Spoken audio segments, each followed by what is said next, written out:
So much opportunity awaits the Buffalo Bills in Week 10 against the Miami Dolphins. I'll explain that today on Locked On Bills.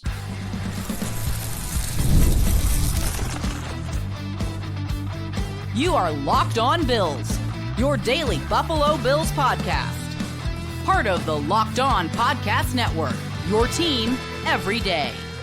What's up, Bills Mafia? It's Joe Marino, author of the Herd Mentality Substack, co-host of the Locked On NFL Scouting Podcast, co-host of the NFL First Read Podcast, and I'm your host of Locked On Bills. I want to thank you for making Locked On Bills your first listen every day, and a big welcome and shout out to our everydayers. You know who you are. Those of you who never miss a single episode, I appreciate y'all being here very, very much. Locked On Bills is a proud part of the Locked On Podcast Network, your team every day. Today's episode is brought to you by Game Time. Download the Game Time app, create an account, and use code LOCKEDONNFL for $20 off your first purchase. Well, folks, welcome in. It's the last conversation that we're going to have before the Bills play the Dolphins in Week 10. And, of course, we'll give you my 5-game predictions today. We'll talk to Dr. Kyle Trimble of Banged Up Bills about the injuries. But I want to start with my prevailing thought here as the Bills get ready to play Miami in Week 10. And the word that has been ringing very clear to me as this game approaches is opportunity. There is so much opportunity in this game for Bills young players and players that are going to be counted on for the rest of this season and, of course, into the future. And I want to highlight some of those players and talk about the opportunity that exists.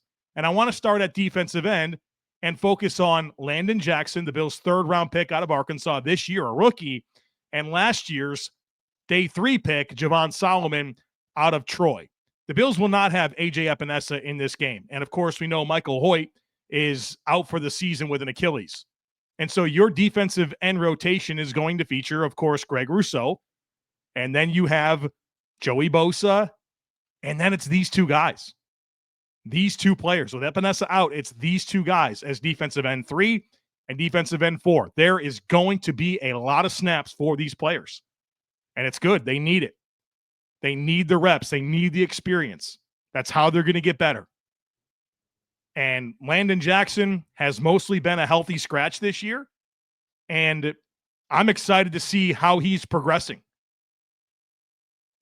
He's going to play a lot. And not only because the Bills' defensive end rotation is down a couple of key pieces, but it's supposed to be pretty warm in South Florida. We're talking high 80s. And humidity is obviously a factor when you talk about high 80s in South Florida. You're going to want to rotate these players. And so Landon Jackson's going to get run in this game. What does he have? Let's find out. I'm excited to see it. Same thing with Javon Solomon, who's gotten a little bit more opportunity this year and even towards the end of last season. But he's the guy that the Bills have given similar opportunities to that they're giving to Michael Hoecht in that interior rusher, standing up, attacking the interior gaps, setting picks.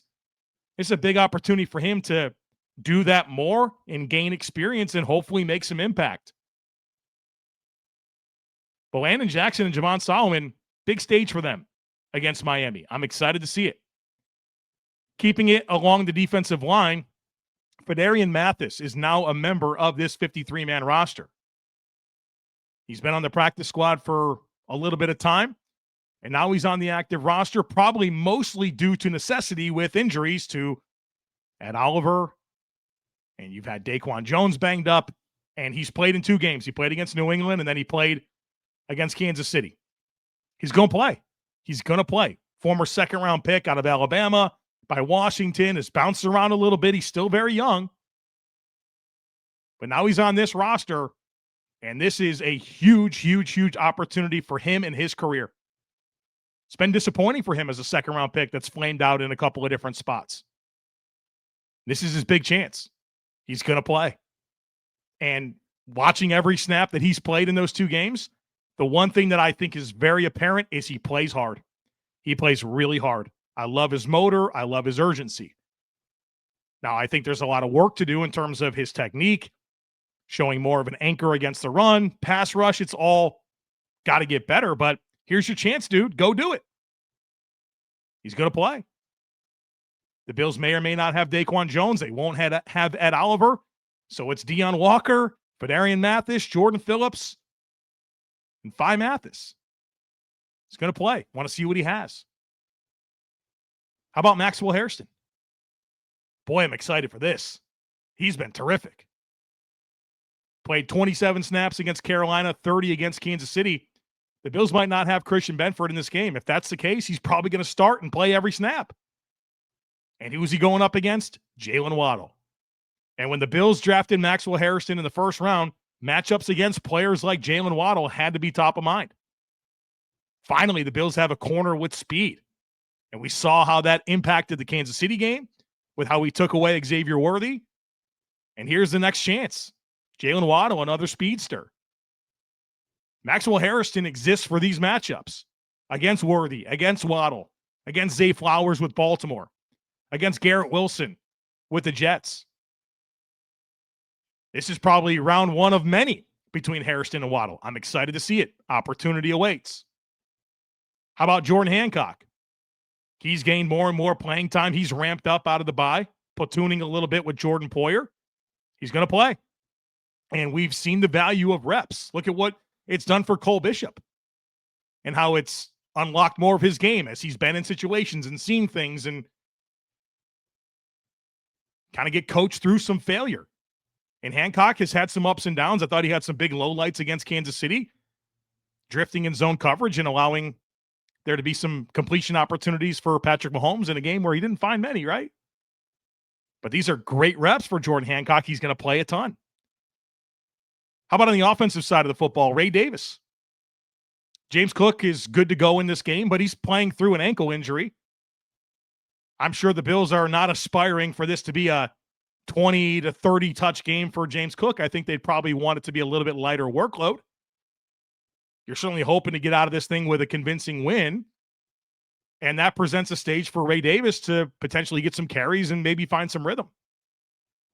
It's been a disappointing year two for Ray Davis. Well, here's an opportunity to get some carries, make an impact. And so those are some of the young players, of course, Deion Walker, Cole Bishop, Keon Coleman, guys that have been staples so far this season, more reps and experience for them. But as less established players like Landon Jackson and Javon Solomon and Phi Mathis and Maxwell Hairston and Jordan Hancock and Ray Davis, what an opportunity this is going to be. The other opportunity that's not necessarily involving young players, but players that I'm very interested in, it's wide receivers Curtis Samuel and Elijah Moore. Not exactly sure if Joshua Palmer is able to go, but whether he does or not, these are two players that I want to see their impact and involvement go up. As I've communicated repeatedly, my frustrations with Keon Coleman and the amount of snaps he's playing, it's well documented. It's not that I think the book is written on Keon Coleman. I just don't think that he's at a level right now that warrants him playing as many snaps as he does and having as much opportunity as he's getting. And so I think that puts the onus on Joe Brady to incorporate players like Curtis Samuel and Elijah Moore. And I've been very encouraged with the film with Curtis Samuel and how he's getting open and some of the opportunities that are there, but hasn't really translated into production. The Bills didn't have to trade for a receiver to take away from Keon Coleman's opportunities. There's players that they can just simply incorporate more, and that's what I'm looking for down the stretch as the Bills did not make that trade. How do you involve a Curtis Samuel and an Elijah Moore at a higher level? Guys that have more potential to separate and get open, which is what has always worked with Josh Allen. His most prolific receivers throughout his career have always been guys that can separate. Well, these guys have a lot more separation upside than Keon Coleman. I want to see him involved. I want to see him making an impact. I want to see them eating into Keon Coleman's playing time. So that's burning up my mind. When it comes to Bills versus Dolphins, my prevailing thought when it comes to the Bills offense against Miami's defense is the Bills have got to get ready for the blitz. I've said it a few times. Dolphins are blitzing 34% of the time this year. That's fifth highest in the NFL. If you go back to week 3, when the Bills played the Dolphins, They blitzed Allen 47% of his dropbacks. That's 13% higher than their season average. And when they blitzed Allen in week 3, Josh was 8 of 14 for 53 yards and a touchdown. When he wasn't blitzed, he hit all 14 of his passes for 160 yards and 2 touchdowns. They're going to blitz. Now, the Falcons game looms large, right, as a game where Josh really struggled against the blitz, but he really hasn't overall this season. His EPA when not blitzed is plus 0.2. His EPA when he is blitzed is plus 0.18. So it's very close. But that Falcons game was a disaster. And the Falcons defensive coordinator, Jeff Ulbrich, obviously his time with the Jets had a lot of familiarity with Josh Allen. Coming out of the bye, he had extra time to prepare and develop his rush package against the Bills, and it worked. Well, guess what? Miami's defensive coordinator, Anthony Weaver, has certainly game planned several times against Josh Allen. He also has extra time to prepare, and he's a blitz-aggressive coach to begin with. So the Bills have got to have answers ready to go from a protection standpoint and, your hot routes, where to go with the football if they do send pressure.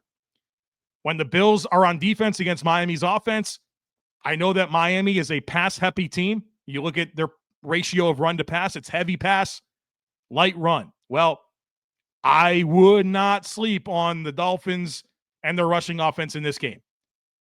They need this game to be played a certain way. They don't want to get in a track meet with the Bills. What they want to do is play clock control, limit possessions. And the way that they can do that is running the football. And if they've learned a single lesson in their current failures against Buffalo, it should be that abandoning the run early has been a mistake. And so I'm expecting them to want to run the football based on those lessons, but also the Bills' run defense has still got a lot to prove. These defensive tackles get worked. They get pushed off the ball. The Bills' linebackers, Terrell Bernard and Matt Milano, have not been very consistent processors or downhill players this year. They fall victim to motion all the time because they're not playing. You got to read through the guards. Well, their eyes get all crossed up in motion all the time, and they get pulled out of the run fits. Well, Miami's going to motion.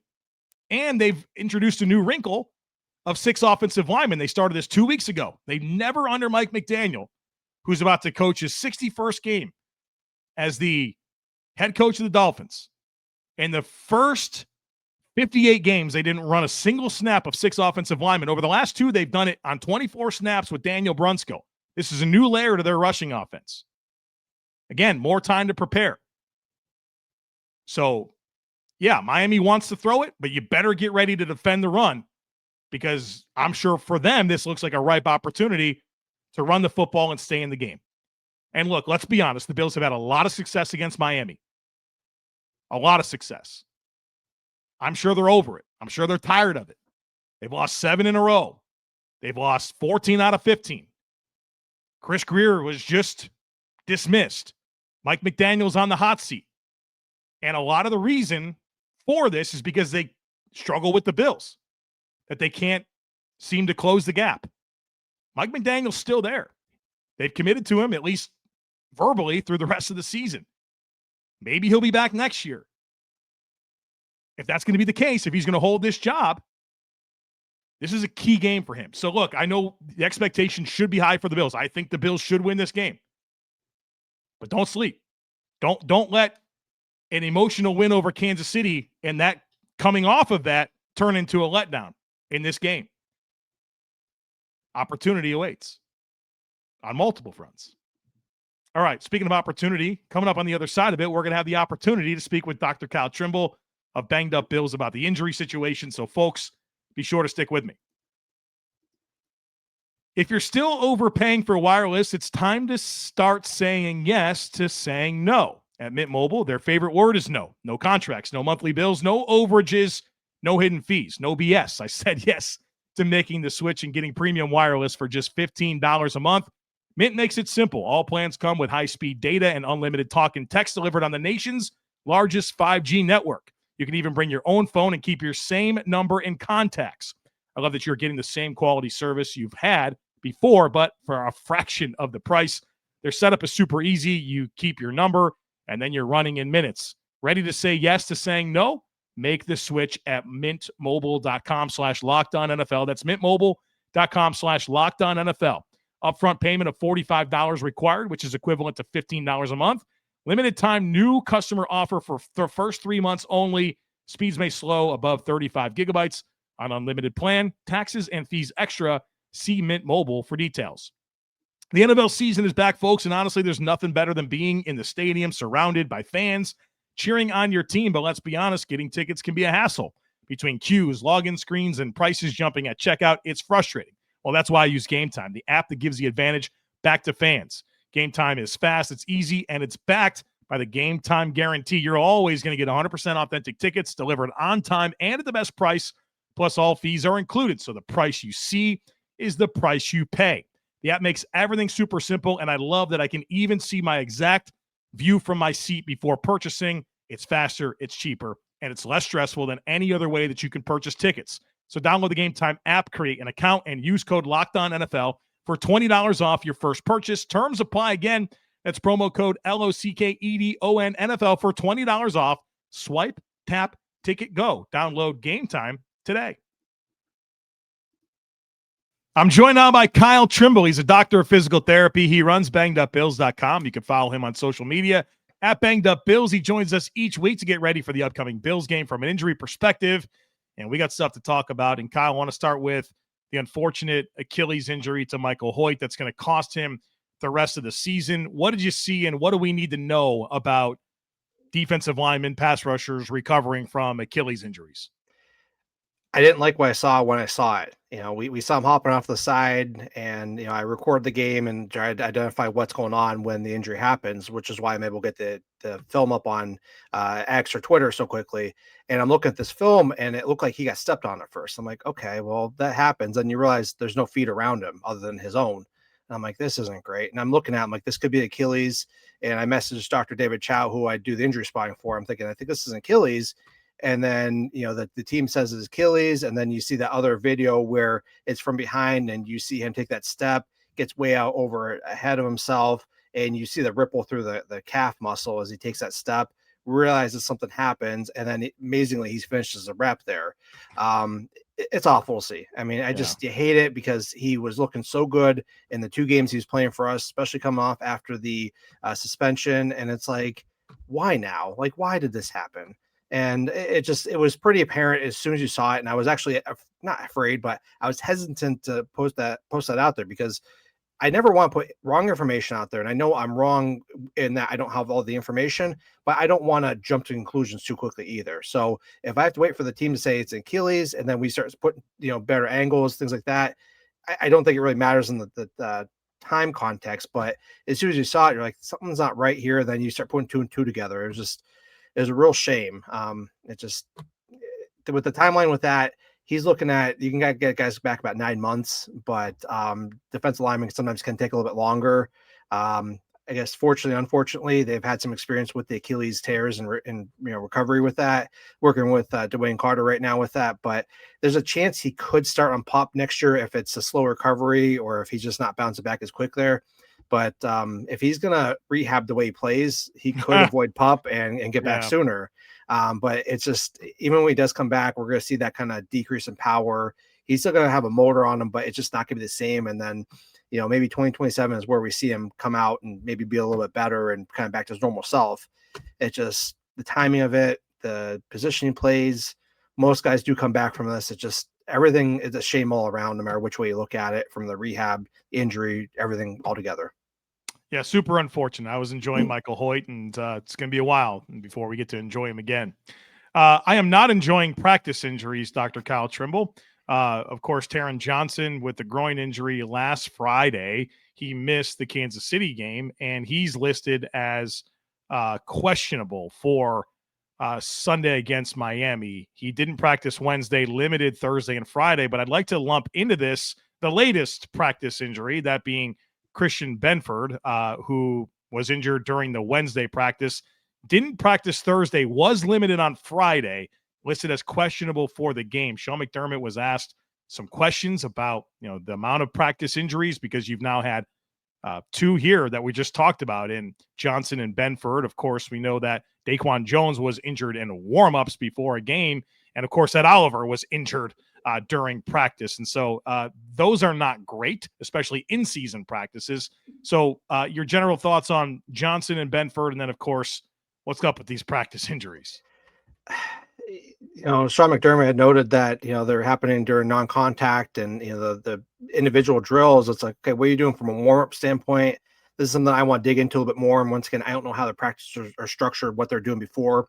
We see them doing some warm-ups, but it's just why are they this keep happening? I mean, I've looked into this. It's not exact, but I try to compare it apples to apples. And the Bills are up to about, I think, 10 practice injuries so far this year.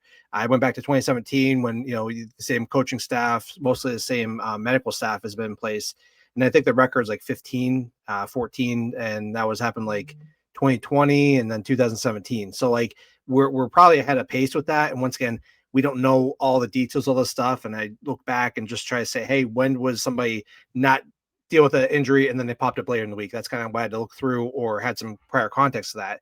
So they're looking into it and hopefully reducing this, especially as the season wears on. But as for Johnson and Benford, I don't see how Benford can play on a groin. This is a second groin injury this year after suffering one late in preseason.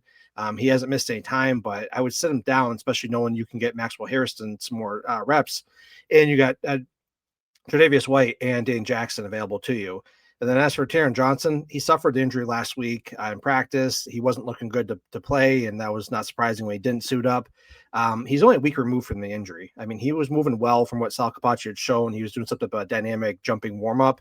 But with the way Cam Lewis played last week, I would say, hey, maybe have him available as emergency and have him just kind of on the sidelines if you need him. But those two, I would let them set out just because of the opponent and then just the recency of the injuries. But if I had to pick one, I would pick Johnson over Benford as to who is playing on Sunday.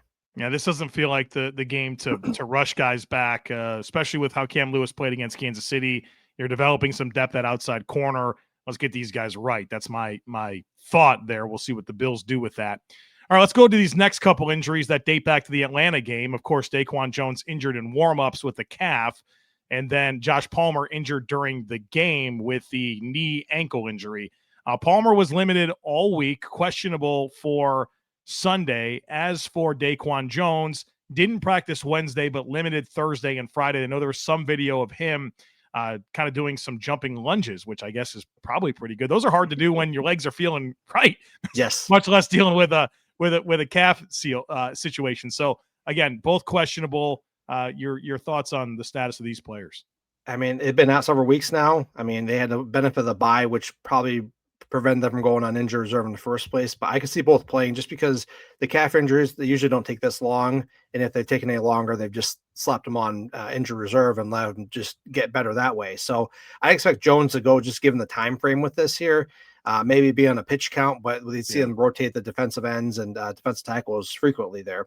And as for Palmer, I saw some tape on the ankle. It doesn't look like he has a brace on, but he did have a compression sleeve on his left knee on Thursday. So I didn't see too much video of him moving around, but I would imagine that same timeline we've seen being week 6 now, week 10, I would expect him to suit up, and I'll be surprised if both of them don't go.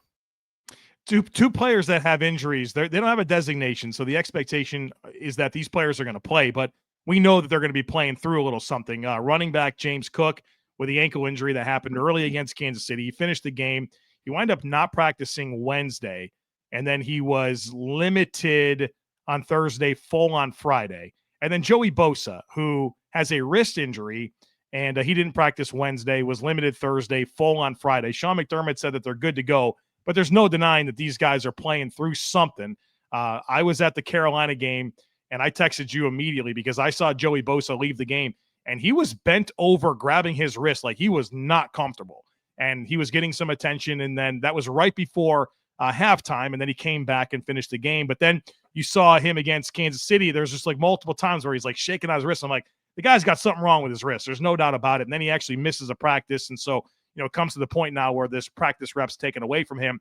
Again, we know Bosa and Cook are able to go, but how do you manage these? What do you think these guys are playing with? What type of limitations would exist with either player?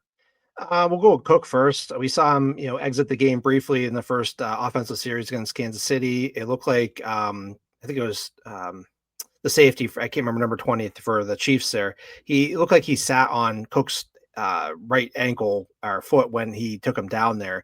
And Cook went off, started talking to some of the athletic trainers, got the ankle taped up, and then came back out and got taped up again. We saw him at practice this week getting his ankle taped up. It could just been a low ankle sprain. Tracy Wolfson of CBS had noted that the tape job. Otherwise, I don't think we would have been aware of anything because they cycle the running backs in and out there. But whether it's just a low ankle sprain or even if a mild midfoot sprain, I mean, he ran for 114 yards on, I think it was 27 carries on Sunday. So I don't think it's going to be too much of an injury issue. They did say he was sore, and they kept on using the phrasing ankle and foot. So this could be a little bit of both things there. I imagine they're gonna, if they can get out ahead, they bench him early just so they're not putting too much wear and tear on him. But I'm sure he's going to want to get his yards and maybe a touchdown. Just he talked about playing back at home in South Florida. Right? He's from Miami. You knew that this game was important to him. He's going to go. Yeah, for sure. So it's just, I imagine he's going to get his workload in and then, be done for the day early, hopefully. And then as for Bosa, his right wrist was taped up. Like you said, you texted me during the Carolina game. And then I had noted, I go, the injury originally happened in Carolina. I got to find what happened in Kansas City. And what was funny was Dom Tibbetts of WKBW and Thad Brown of News 8 in Rochester both produced different clips of them having sideline views of the injury, which I really appreciate them looking up the stuff and say, hey, we got a different view. Remember seeing this stuff. And it was the right wrist for Bosa. And, I think it's what it was, the right wrist. I can't remember what it is now, but we saw it get it hit up and shaken out. But it's the fact that it's week 10 and this is the first time that Joey Bosa is on the injury report with an actual injury is pretty darn good considering his injury history as a whole. I didn't warn you that I was going to ask you about this, so sorry about that. But one thing that kind of popped in my mind before we get to Shaq Thompson and AJ Epinesa, who are both ruled out for this game, the Bills are going to South Florida here in November. Weather forecast has it in the upper 80s. That's a little bit warmer than usual for this time of year. Obviously, that's not like 120 degrees or anything like that, but it's going to be warmer. There's more humidity. From a player's perspective, I know hydration. We're worried about cramping. What type of things are you thinking about as the Bills go down south and play in much warmer, much more humid temperatures this Sunday? They're probably not going to want to come home, especially with the weather forecast in Buffalo. But like you said, the hydration, cramping, just make sure that they're keeping up on everything. So they're not having, they're not going to have heat stroke like we saw a handful of years ago where they were, baking out in the sun there. But hydration is going to be a big thing. And they probably started that days ago where just really trying to make sure they stay hydrated, make sure they're getting that extra good warm up. Obviously, hopefully no new injuries and warm-ups as we talked about earlier, but the hope is that they keep these guys limber. And then if they can reduce their workload in any way by pulling them out, Josh Allen, James Cook, any of the offensive linemen, things like that, just get them out and let them rest instead of, trying to push them down through because they have to play, again, next week. I think it's Tampa Bay, if I recall. Yeah. So, they got their work cut out from them and they need every guy healthy, especially with Tampa Bay being a better team. Sean McDermott was asked about some of the players that are going to have the opportunity to play in this game, like a Landon Jackson, of course. And he said, look, you got to be ready for your role, right? But then you have to be ready to do a little bit more because he said it's going to be pushing 90 degrees and there's, they're probably going to want to make sure that they're not overdoing anybody in a game like this. So that's something to be mindful of. Lastly, there's two players that are ruled out for this game. Shaq Thompson, who's been dealing with a hamstring injury, didn't practice all week. He's ruled out for Sunday. But then AJ Epinesa, who's had a really good season, didn't practice all week with a concussion that he suffered during the Chiefs game that I don't think anybody knew happened during the Chiefs game until, Sean McDermott meets with the media on Wednesday. That's your mystery injury of the week, right? There's always one of them. So any quick thoughts you have on Thompson? And then Epinesa says he's now in concussion protocol. Thompson suffered an injury last week. This is another recurrence of the hamstring. We don't know what side it is because he was coming off the left Achilles last year, did suffer the right hamstring during training camp. It could be either side just based off of the history and just having to compensate, especially as the season wears on. So it's a shame because he's been playing really great. Then as for Epinesa, I went back and looked through the second half of the film because we could see that concussions have delayed onset symptoms. A lot of times every time we do the injury spotters up top and they're supposed to flag down if there's a questionable hit or somebody's acting funny. And, I didn't see anything that would lead to a concern, at least in the second half, where he could have had symptoms. But the only play that I found that he could have concussed himself on was when he pile drive Patrick Mahomes into the sideline. And I mean, that was a beautiful hit. It was legal. I mean, it was just like, hey, we're here. And we're Things not gonna we let you. love to see. Yes. Yeah. So if that was a hit that could give him a concussion, so be it. I'm sure he's willing to take the time off this week, let Landon Jackson get some snaps in. But that was the only play that I thought that could have happened on, because everything else was kind of incidental, or there's minor stuff there. There wasn't any contact at all. So hey, I'll take it if we get a win and pile drive Patrick Mahomes any week. Well, Dr. Kyle, I love talking to you, but let's talk for half as long next week, please. Agreed. Agreed. Too much going on with this football team from an injury perspective. But as always, thanks for hopping on and sharing your expertise. Absolutely, Joe. Thank you, and go Bills. This episode is brought to you by PrizePicks. You and I make decisions every day, but on PrizePicks, being right can get you paid. Don't miss the excitement of this sports season, whether you're following the NFL, NBA, or both. There's no better time to jump in on the action. If you haven't tried it yet, PrizePicks is the simplest way to play. You just pick more or less on at least 2 player stats, and if you get them right, you win. It takes less than 60 seconds to make your lineup, and you can play anywhere PrizePicks operates, including California, Texas, and Georgia. I've been using PrizePicks during both football Sundays and NBA tip-offs.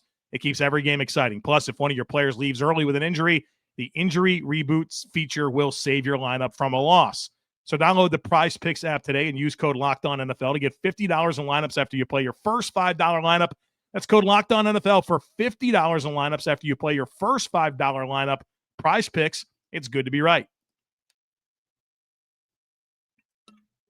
Welcome back, folks. It's prediction time here on this episode of Locked On Bills. Before I get there, I would like to remind you about thejoemarino.com. I've got so much going on regarding this podcast and other podcasts that I do. You can check it all out at thejoemarino.com. I have the Herd Mentality Substack, where I provide additional written and film content. We have the Locked On Bills subtext community. You can be part of our text club. You'll get in-game text from me sharing my analysis as the game unfolds, plus news reaction to everything happening with the Bills. You don't have to scroll social media all day. I'm going to send you Bills news right to your phone with my thoughts on it. So check it out, thejoemarino.com. We have a Discord channel, over 2,000 members in there, big organized group chat of Bills fan talking Bills and all kinds of stuff, what we're cooking, the movies we're watching, all kinds of fun stuff. So be part of it, thejoemarino.com for more details. All right, let's do these predictions. I have 5 of them for you. Number 1, I predict that Josh Allen collects 300 total yards of offense and 3 total touchdowns. So his passing and rushing yards will be 300 yards or more, and his total touchdowns will be 3 or more. He obviously has a lot of success against Miami. I like the way he's playing, and boy, I like the opportunity against this Dolphins defense that, of course, traded away Jalen Phillips. They're probably not going to have Chop Robinson or Rasul Douglas. They're kind of undermanned from a talent perspective on that side of the football to begin with. There should be some really nice opportunities for Josh Allen to be really prolific against the Dolphins on Sunday. So we're parlaying for my first prediction, 300 yards and 3 touchdowns from Josh Allen. Number 2 is I'm expecting a big day for the Bills tight ends. The Bills, so far this year, their tight ends average 77 receiving yards per game. That's 4th most in the NFL. Put me down for the over. So when you add up the receiving yards for Kincaid, Knox, and Hawes, I am predicting that it's 78 yards or more. Well, there's a couple reasons why I'm predicting this. First of all, because of who those tight ends are and how productive they've been. But also, Miami's defense is last in the NFL in defensive EPA per target against tight ends. I think there's going to be some nice opportunities for the Bills to get their tight ends going in the passing game. Number 3, very similar to what I said about tight ends, we're going to do the same thing for running backs. The Bills running backs currently average 19 receiving yards per game. That's it. That's kind of crazy low. Put me down for over their season average.